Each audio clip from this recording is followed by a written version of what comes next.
Everyone, आपका स्वागत है मेरे चैनल जयेश एकेडमी में। आज हम होम साइंस के टॉप 20 क्वेश्चन को लेकर के आई हूँ, जो आने वाले टीजीटी, पीजीटी या कोई भी होम साइंस का टीचिंग एग्जाम हो उसके लिए काफ़ी महत्वपूर्ण है। तो चलिए वीडियो की शुरुआत करते हैं। आज का जो पहला क्वेश्चन है, फीको प्रणाली का उपयोग इनमें से किससे किया जाता है? इनमें से किससे फीको प्रणाली का उपयोग किया जाता है? ऑप्शन पहला है भोजन कक्ष, दूसरा है खरीद, तीसरा है भंडार और चौथा इनमें से कोई नहीं। इसका जो राइट आंसर है वो क्या होगा? भंडार होगा। Third option is the right answer.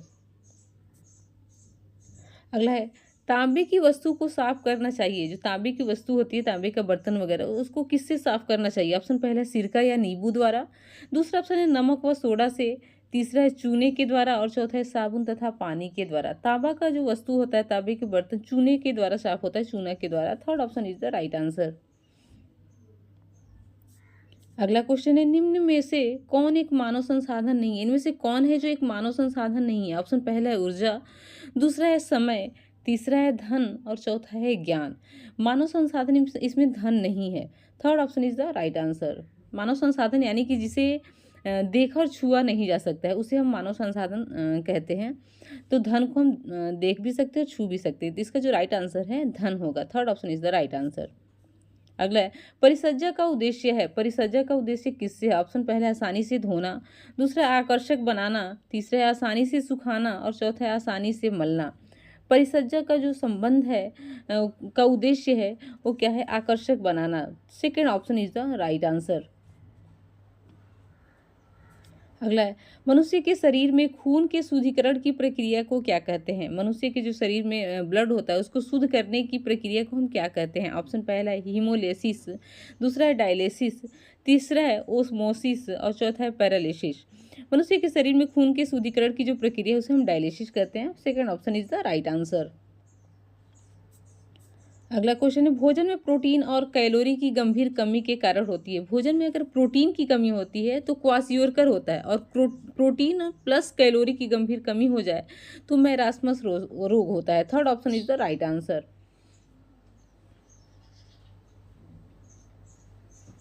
अगला है प्रबंध प्रक्रिया का पहला चरण क्या है? इसमें से कौन है जो प्रबंध प्रक्रिया का पहला चरण है? तो पहला चरण सभी को पता है। सबसे पहले हम प्लानिंग करते हैं, आयोजन करते हैं। Second option is the right answer.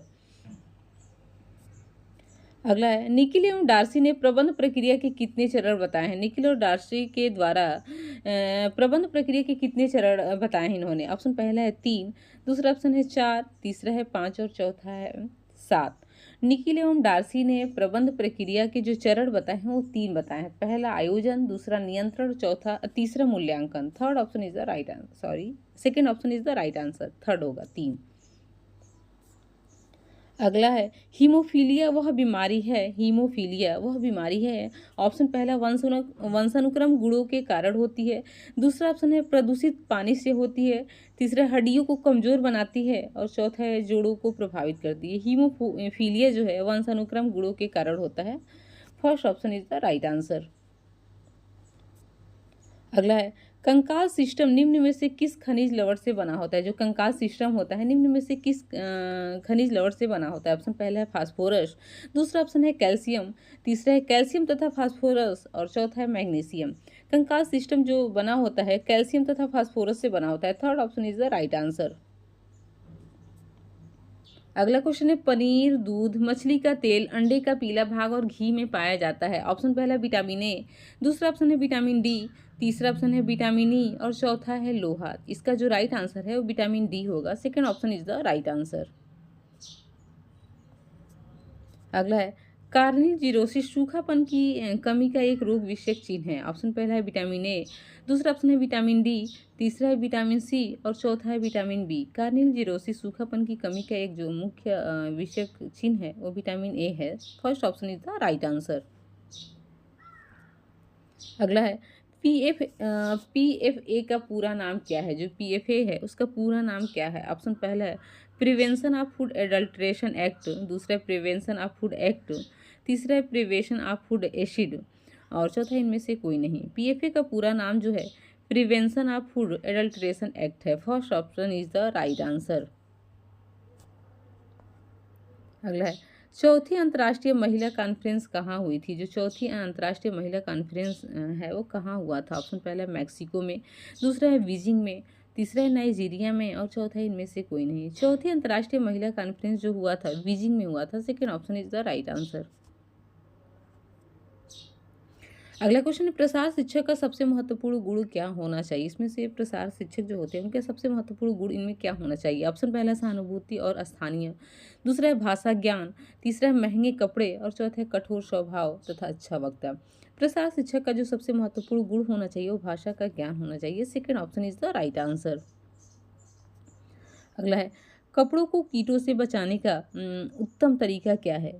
कपड़े को अगर कीट से बचाना है तो सबसे उत्तम तरीका क्या है? ऑप्शन पहला है नमी में सुखाना, दूसरा है धूप में सुखाना, तीसरा है प्लास्टिक में रखना और चौथा है नेपथलीन।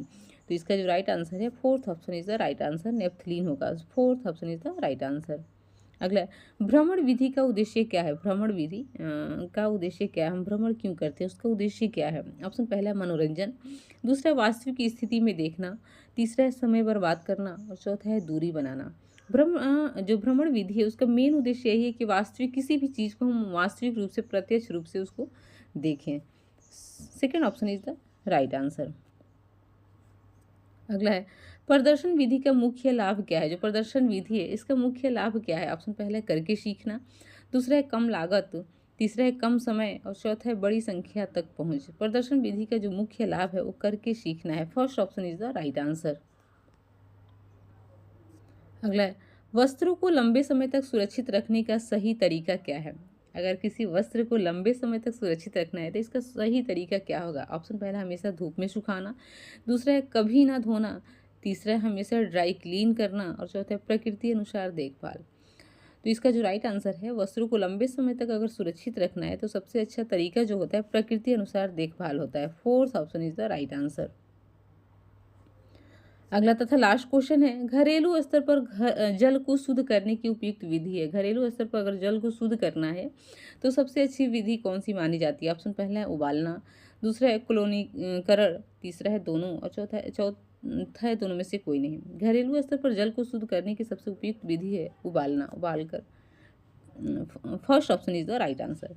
चलिए वीडियो अच्छा लगा तो इसे लाइक शेयर और अगर चैनल पे नए हैं तो सब्सक्राइब करना ना भूले। Okay, thank you.